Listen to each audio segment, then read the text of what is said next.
Hey, what is up guys? It's Connor from Geek on Your Face, and today we're going to be doing a long requested deck in a similar vein to the God cards. We're going to be doing the Sacred Beasts. These would be kind of like the God card versions of the Yu-Gi-Oh! GX series, consisting of Uria, Hammond, and Raviel, also their fusion form, which is Armitile, which we will get into last, but today we're bringing you Uria.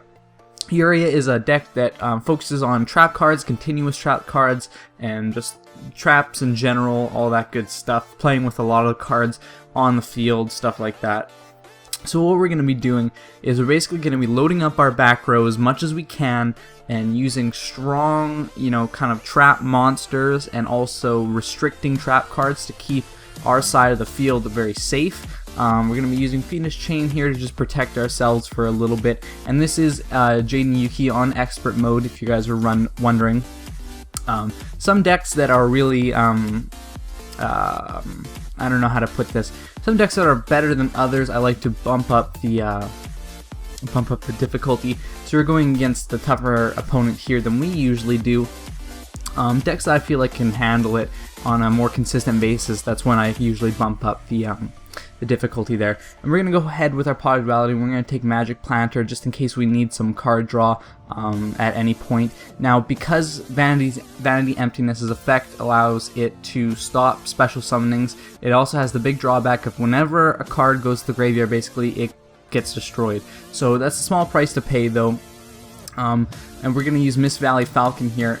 Its effect is kind of like just a straight up drawback. You have to put a card back in your hand if you want it to attack, obviously because that's high attack points. But that's actually kind of a good thing in this deck because I'm running World Decree in here, which obviously why you're running World Decree in a deck that focuses on trap cards.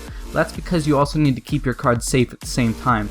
But because you have cards like this that can play with cards taking it off and on the field, it's not such a big deal because if you need to activate a trap card, you can just put Royal Decree back in your hand by the use of some of the cards that can do that in here fairly easily.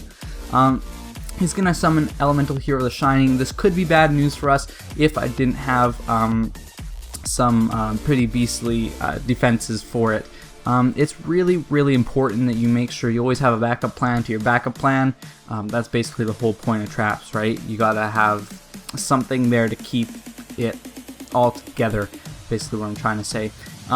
It's really easy to use Mist Valley Falcon in this deck because, when you put a trap down, you can just put it down in your main phase 1, put it back in your hand in your battle phase, and then put it back down in your main phase 2. So it's kind of like a free, the effect doesn't really matter that much.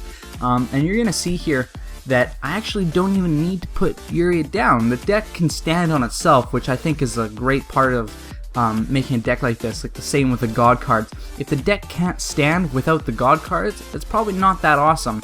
This deck gets the win very easily, even without me summoning Uria, which I think speaks leaps and bounds for it.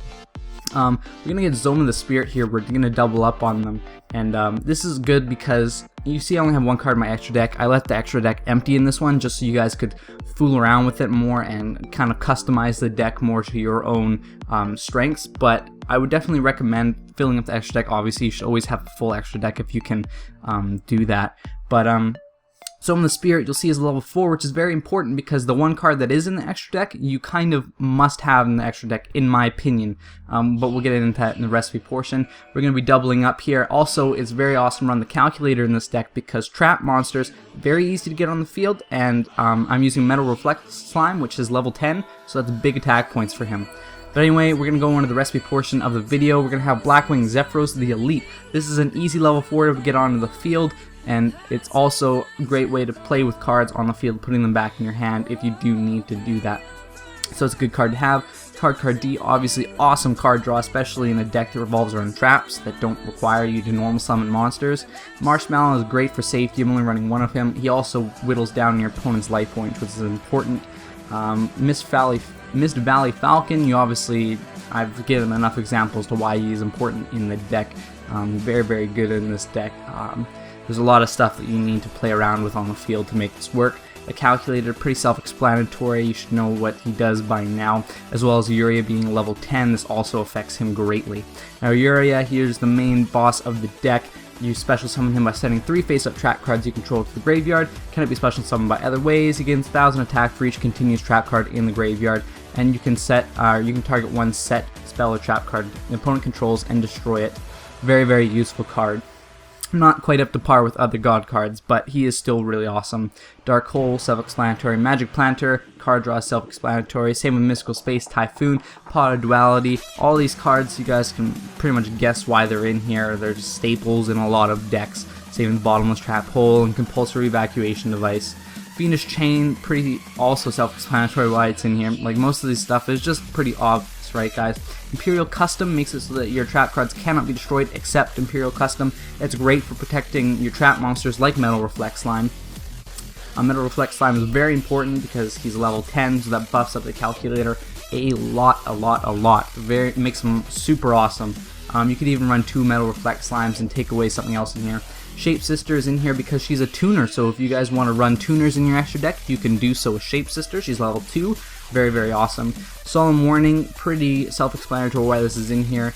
Tiki Curse, a very, very good card, especially because he's another level 4. Just swarming level 4 is very easy with this deck. Torrential Tribute, pretty self-explanatory. Vanity's Emptiness messes up a lot of decks. Very, very good card to have. Summon of the Spirit, very good at turning your opponent's advantages against them because of its effect, which you guys can find out on your own. It's not too difficult. The Volatile Chain is something that you should 100% have because it makes Uria super easy to find, seeing as there's only one in the deck. That's going to be it for this deck, guys. I hope you enjoyed. Look forward to the other Sacred Beasts coming out. I think I'm going to do all of them in a row. So yeah, stay tuned for that, and I will see you next time. Goodbye!